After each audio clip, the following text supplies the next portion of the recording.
Welcome back. इस video series में हम पढ़ रहे हैं class 12th NCERT chapter continuity and differentiability. अभी हम कंटिन्यूटी को कंप्लीट कर रहे हैं। तो प्रीवियस वीडियो लेक्चर में हमने देखा था एक्सरसाइज 5.1 का क्वेश्चन नंबर 1, उसके तीनों पार्ट हमने देखे थे। क्वेश्चन नंबर 2 अगर हम देखें तो examine the continuity of the following function fx is equals to 2x square minus 1, fx is equals to 2x square minus 1, 8x is equals to 3। तो पॉइंट हमें दिया है यहाँ x is equals to 3। Function भी आपको clear दिख रहा है कि क्वाड्रेटिक पॉलिनोमियल जैसा है, क्वाड्रेटिक पॉलिनोमियल ही है। तो अगर आप x की मल्टीपल वैल्यूज रखेंगे तो y की मतलब फंक्शन की मल्टीपल वैल्यूज यहाँ आने वाली है, यानी कि क्लियरली आप कह सकते हैं कि फंक्शन जो है हमारा कंटिन्यूअस होगा, है ना। ये तो हमारा लॉजिक पार्ट हुआ। या फिर सिंपल सी बात मैं आपको बताऊं, पॉलिनोमियल कोई सा भी हो, अगर पॉलिनोमियल है तो वो कंटिन्यूअस होगा, सिंपल सी बात है। ये चीज आप भी माइंड में रखें। फिर भी इस क्वेश्चन को आप कंटिन्यूअस प्रूव करके देखिएगा, जैसा हमने प्रीवियस वीडियो लेक्चर में देखा। नहीं तो आप एक बार जाकर वीडियो लेक्चर देख लीजिएगा तो आपको अच्छे से समझ में आ जाएगा। नेक्स्ट क्वेश्चन को हम कंटिन्यू करते हैं। Question number 3। क्वेश्चन नंबर 3 में अगेन क्वेश्चन नंबर फर्स्ट तो है x माइनस 5। तो x माइनस 5 तो ऑलरेडी हम 5x माइनस 3 फर्स्ट क्वेश्चन में कर चुके हैं। तो मैं क्वेश्चन नंबर इसी का सेकंड वाला करवा रहा हूँ, b fx 1 upon x minus 5 for x does not equals to 5। हालांकि आप चाहे तो फर्स्ट क्वेश्चन इसी तरीके से कीजिएगा जो मैं करवा रहा हूँ यहाँ पर। 1 upon x minus 5 where x does not equals to 5। बोले सर क्वेश्चन में ऐसा लिखा है examine the following functions for continuity. Continuity के लिए एग्जामिन कीजिए। तो प्रीवियस क्वेश्चन में तो हमें दिया था कि पॉइंट में दे रहा हूं, मतलब बुक वाला आपको पॉइंट दे रहा था, बोले इस पॉइंट पे चेक कीजिए। अब यहाँ कौन से पॉइंट पे चेक करें, सबसे बड़ा क्वेश्चन।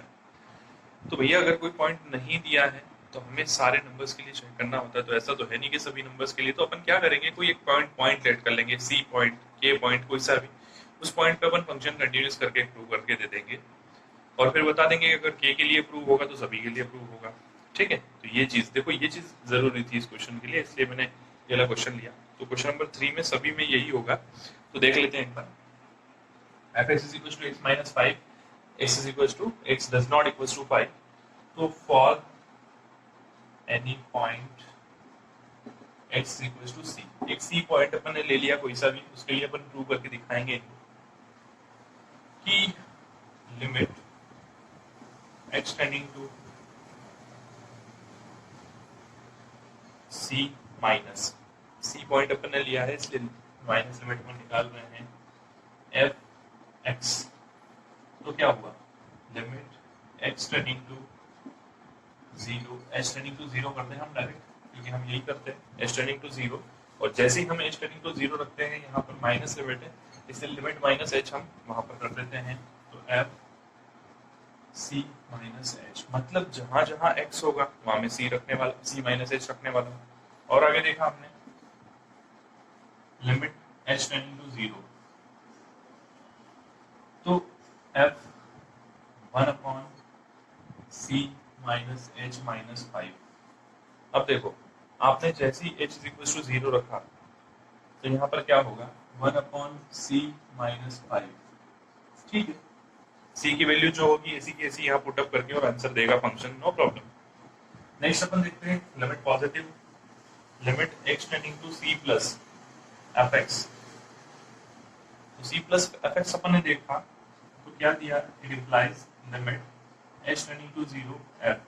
अब की बार क्या होगा, limit plus h c plus h, limit h tending to 0 1 upon c plus h minus 5। तो यहाँ पर भी h इक्वल टू 0 जैसे ही आप पुटअप करेंगे तो फंक्शन हमें क्या देगा, 1 अपॉन c माइनस 5। देखो इक्वल वैल्यू दे रहा है, यहाँ पर c की वैल्यू वेरी होगी तो फंक्शन की वैल्यू भी इक्वल होगी। हमने तो ये देखा कि किसी एक पॉइंट पे हम चेक कर रहे हैं कि बराबर आती भी है कि नहीं आती है वैल्यू, तो ये हम चेक कर रहे हैं स्पेशली। तो नेक्स्ट आया अपना fc, फंक्शन में जाके हमने c रख दिया। तो देखो 1 अपॉन c माइनस 5, तीनों आ गए इक्वल।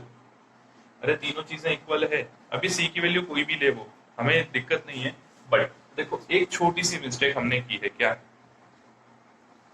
अगर कोई c की वैल्यू 5 रख देता है क्योंकि क्वेश्चन में उसने दिया था कि x does not equals to 5, x 5 नहीं हो सकता, बाकी कहीं भी चेक कर लो आप। तो देखो अगर मैंने यहाँ 5 रखा तो 5 माइनस 5 0, 1/0, मैंने पहले ही बताया था कि ऐसी कोई कंडीशन नहीं बनना चाहिए, 0/0, 1/0, इनफाइनाइट अपॉन इनफाइनाइट। तो क्या करें सर, सिंपल सी बात है, for any point c x is equal to c where c does not equals to 5, simple सी बात है। बोले जहां c 5 नहीं होगा, क्योंकि क्वेश्चन में कंडीशन हमें दी थी ऑलरेडी, मैंने यहाँ लिख नहीं पाया था, तो अभी देखो यहाँ लिखा है, तो 5 नहीं होगा। अगर 5 हो गया तो मेरा फंक्शन वहां पर 1/0 होगा, इनफाइनाइट हो जाएगा।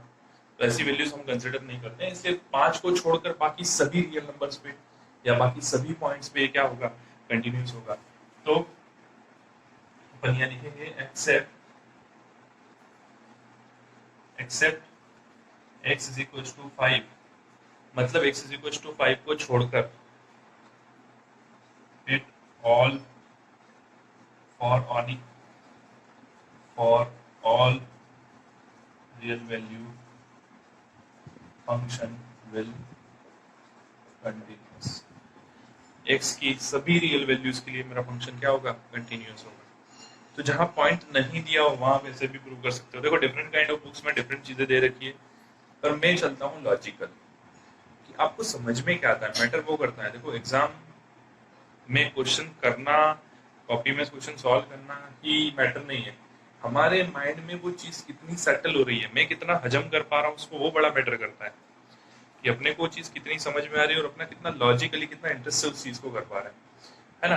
तो डिफरेंट बुक में आपको केवल एक स्टेटमेंट देके इस क्वेश्चन को सॉल्व कर दिया होगा कि हाँ फंक्शन जो है x इज इक्वल टू 5 पे नहीं होगा, बाकी सब जगह होगा। तो आप लॉजिकली प्रूव करना चाहो तो ये मेथड से आप इसको प्रूव कर सकते हो, ठीक है, ताकि आपको भी लगे कि हाँ यार कुछ हमने किया, है ना। नेक्स्ट क्वेश्चन देखते हैं, fx is equal to x square minus 25, तो ये आप कर लेना सी एक्स स्क्वायर माइनस 25 और x प्लस 5।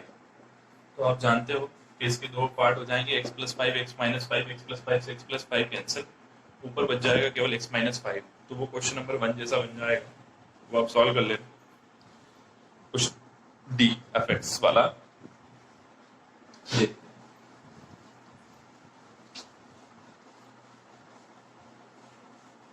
इसी का डी वाला पार्ट देखते हैं। हमारे पास क्वेश्चन नंबर 3 का डी वाला पार्ट जो है वो है fx mod x minus 5, ये है क्वेश्चन हमारे पास, है ना।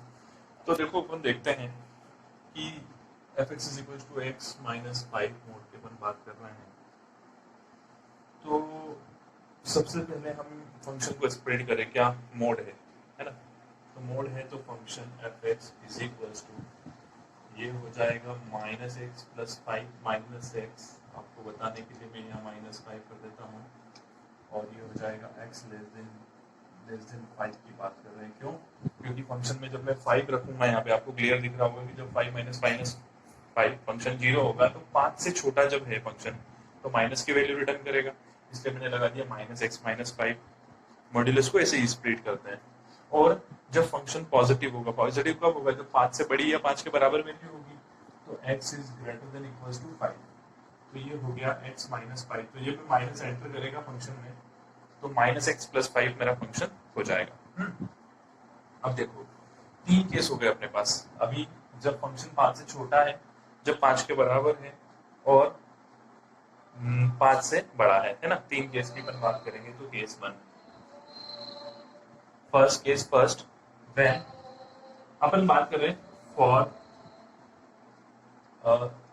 रियल वैल्यू c, कोई सा भी एक रियल पॉइंट ले लिया अपन ने, नंबर पूरी नंबर लाइन पे कोई पॉइंट लिया c, तो c पे अपन पूरा क्वेश्चन डिस्कस करने वाले हैं।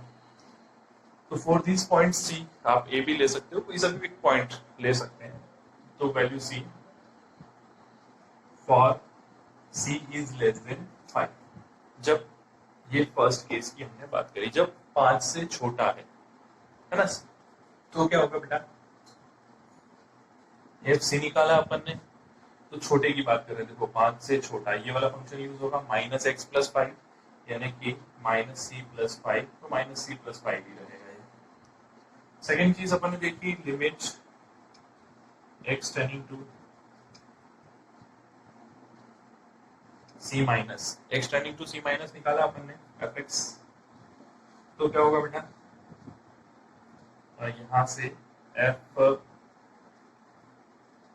Limit h tending to zero c, f में अपने को रखना पड़ेगा सी माइनस एच, फंक्शन में जाके मैं सी माइनस एच रखने वाला हूँ, तो क्या होगा बेटा, यहाँ पे देखो एच टेंडिंग टू जीरो हो गया और माइनस लिमिट पर निकाल रहे हैं इसलिए सी माइनस एच, तो limit h tending to zero, function में जाके सी माइनस एच रखा, देखो यहाँ पे देखना है, क्योंकि अभी पूरे लेस देन की बात कर रहे हैं तो इस फर्स्ट केस में अपन हमेशा यही फंक्शन यूज करेंगे। तो अब देखिए कि यहाँ पर सी माइनस एच मतलब माइनस सी माइनस एच प्लस 5, तो यहाँ h हमने 0 भी रखा तो माइनस सी प्लस 5 भी आएगा, माइनस सी प्लस 5। तो अब देखो इसकी एफ सी और माइनस लिमिट दोनों बराबर है, वैसे अपन नेगेटिव नंबर्स के लिए निकाल रहे हैं, तो मैं आपको कह दूं कि ये जो दोनों लिमिट है वो इक्वल है, तो फंक्शन यहाँ पे इस पर्टिकुलर रीजन में कंटिन्यूस होगा, लेकिन अगर आप चाहें तो पॉजिटिव भी निकाल लो, limit x tending to c plus आपने निकाला f x for limit h tending to zero f c plus h अपन बात करें, पर बात वही है, सी जब छोटा है 5 से तब की बात कर रहे हैं ना, ये स्पेशली ध्यान रखना। तो c plus h limit h tending to zero minus function में ऑलरेडी देखो अभी छोटे की ही बात कर रहे हैं, भले ही पॉजिटिव है पर अभी सी जब छोटा है 5 से तभी की बात कर रहा हूं मैं, तो h tending to zero minus c plus h plus 5 is equal to, तो यहाँ h जैसे ही मैंने 0 पुटअप किया आप देखो minus c plus 5 again result आएगा माइनस सी प्लस 5, ठीक है। तो क्या हुआ minus c plus 5 minus c plus 5 minus c plus 5, यानी कि f c is equal to limit x tending to c plus f x and limit x tending to c minus f x, जो है तीनों मैंने क्या कर दिया, बराबर कर दिया। It means function will continuous at all real values c less than 5, मतलब 5 से छोटी जितनी भी वैल्यूज होगी सभी रियल वैल्यूज के लिए मेरा फंक्शन क्या होगा, कंटिन्यूस होगा। पहली चीज हमें ये प्रूव करी, देखो तो मतलब फर्स्ट इंटरवल का हमारा काम हो गया, ये वाला हमने पूरा प्रूव कर दिया। अब सेकंड केस क्या आता है बेटा, जब x बराबर है 5 के और तीसरा केस होगा x ग्रेटर देन है 5, तो सेकंड वाले केस की अपन बात करें तो सेकंड केस में अपना होगा, एक मिनट ये नोट कर लीजिएगा वीडियो को पॉज करके, सेकंड केस की बात कर रहे हैं for c is equal to 5, जब c है 5 के बराबर, तो सबसे पहले अपन ने fc निकाला मतलब f5 निकाला, सिंपल सी बात है, FC निकाला मतलब क्या है, F5 निकाला, तो F5 कितना हो जाएगा, देखो पॉजिटिव की बात है 5 माइनस 5 0, पहली चीज। दूसरी limit x tending to zero x tending to 5 आएगा यहाँ, क्योंकि अपन C बराबर 5 की बात कर रहे हैं। fx तो यहाँ हो गया लिमिट एक्स टेंडिंग टू या h टेंडिंग टू जीरो कर दो direct, h tending to zero f 5 minus h, अपन माइनस की लिमिट निकाल रहे हैं, तो 5 माइनस एच निकाला। आप देखो यहाँ पे भी अपन ने रखा कि 5 माइनस एच, तो limit h tending to zero 5 minus h minus 5, again मैंने एच यहाँ 0 रखा तो ये पूरा 0, तो 5 माइनस 5 अगेन क्या हो जाएगा 0, फंक्शन पॉइंट पे 0, नेगेटिव वैल्यू जो नेगेटिव लिमिट है वो भी 0, पॉजिटिव लिमिट की बात कर लें अपन, limit x tending to 5 plus fx, तो 5 प्लस fx क्या हो जाएगा, limit h tending to 0 f 5 plus h is equal to limit h tending to 0 5 plus h minus 5, तो भैया यहाँ पे भी h अपन ने 0 रखा तो क्या फर्क पड़ा फंक्शन को, 5 माइनस 5 तो फिर 0 ही दे रहा है,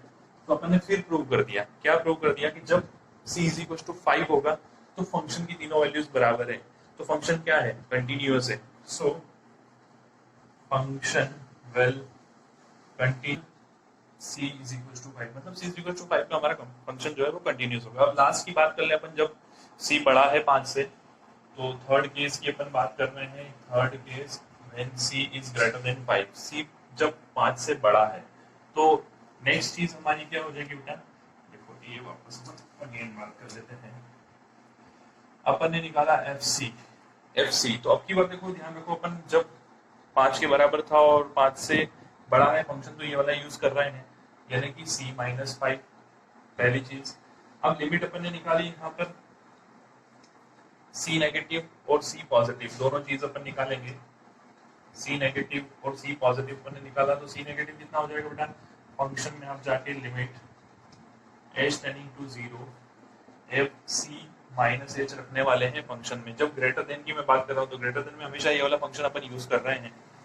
तो x माइनस 5, तो limit h tending to 0 c minus h minus 5, तो h इज इक्वल टू, जैसे ही 0 पुटअप किया मैंने, लिमिट पुटअप करी, तो c माइनस 5 पहली चीज, और थर्ड, ये फर्स्ट थी, ये सेकंड थी, और थर्ड की अपन ने बात करी लिमिट h टेंडिंग टू 0, देखो ऑलरेडी था मेरे पास c प्लस, मैंने पहले का रब नहीं किया था इसलिए, तो function c plus h limit h tending to 0 तो c plus h minus 5, again मैंने यहाँ पे h इज इक्वल टू 0 रखा, तो फंक्शन को कोई फर्क पड़ा नहीं, c माइनस 5, तो अगेन तीनों वैल्यू बराबर आ गई। तो मैं यह कह सकता हूँ कि function will continuous at all real values c greater than 5। तो देखो तीनों केस अपन ने कर दिए कि जब c यहाँ से 5 से छोटा था, 5 के बराबर था और 5 से बड़ा है, तो तीनों केस में हमने कंटिन्यूअस फंक्शन प्रूव कर दिया। तो फाइनली आप यहाँ लिख सकते हैं, so the function will continuous at all real values on the number line, सारी नंबर लाइन पर जितनी भी रियल वैल्यूज होगी सबके लिए कंटिन्यूअस होगा। तो ये मॉड्यूलस फंक्शन था, आपने बहुत अच्छे से समझ में आया होगा। Thank you, have a nice day.